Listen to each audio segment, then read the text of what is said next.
that's where it's at this point. There's very little dishing error, and spoke tension on both sides is pretty tightly close. However, you can see there's a good deal of lateral out of true and a small amount of radial, but not too much radial actually. That's not actually the best gauge for doing radial. This is lateral true gauge. You can see there's probably 5 millimeter out of true there. And that's what we're going to do now, is bring it into true.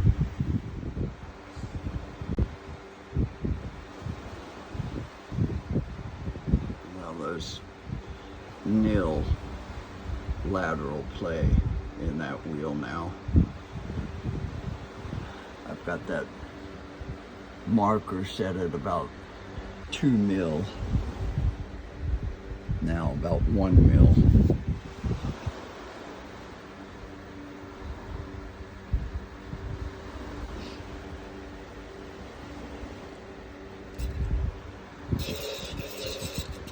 I have to put it basically right on it to see play. There's a little bit right there. Next to nothing. I don't think that's even worth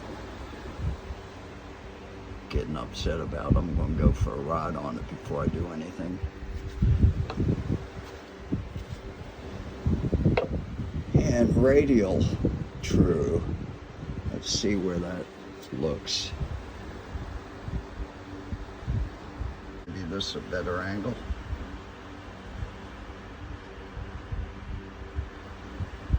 There's one little spot on there, and I worked on it. Let's see that again. You can see one little spot, but it's so negligible. Anyway, need to mount a tubular tire on that rim. I'm going to take it for a spin around my parking area before I go out on the road. Yeah, I think it's okay. To make the sound of the spoke. And one of the benefits of his wooden truing stand is when this is in the stand, the wood actually amplifies the sound. You get a real good, clean, and and so you're going to hear the difference in spoke tension. Now those two are pretty much the same. That's a little bit less tight.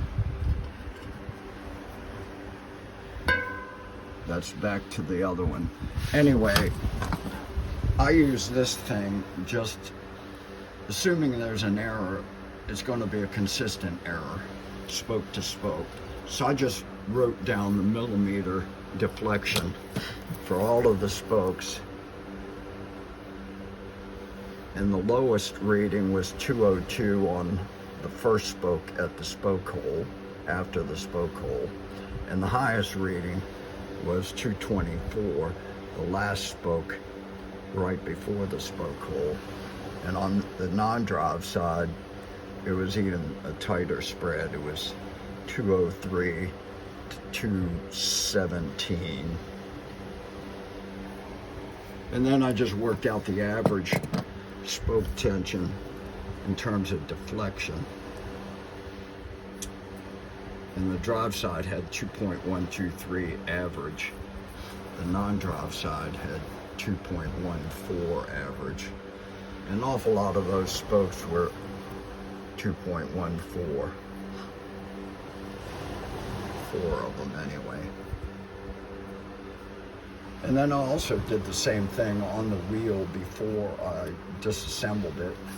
I took the readings wrote them down, and the average was 1.99 on the drive side, 1.96 on the non-drive side.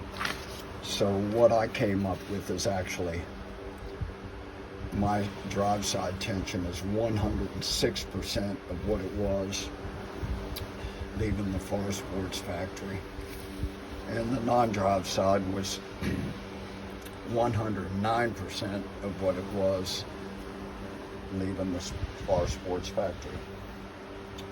Now, I rode around on that wheel for a couple thousand K before I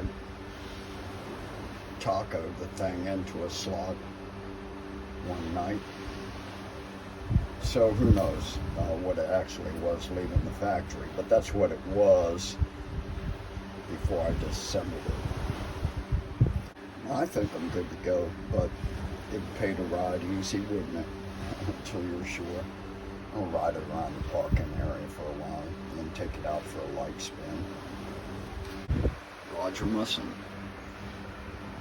wheel building guru. Now there's plenty of those guys out there in the world now. And there's some really great wheel building companies that do a fine job. Thank you, Mr. Musson. I hope I'm pronouncing your last name correct. If not, my apologies. Get the book. It's only like $10. It's full of good information. Distillation of the man's knowledge. He's not holding anything back.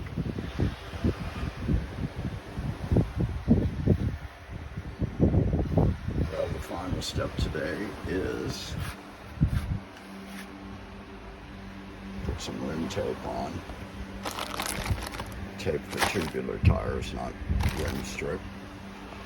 And remount the tubular that came off the original wheel. That's it. And then go ride.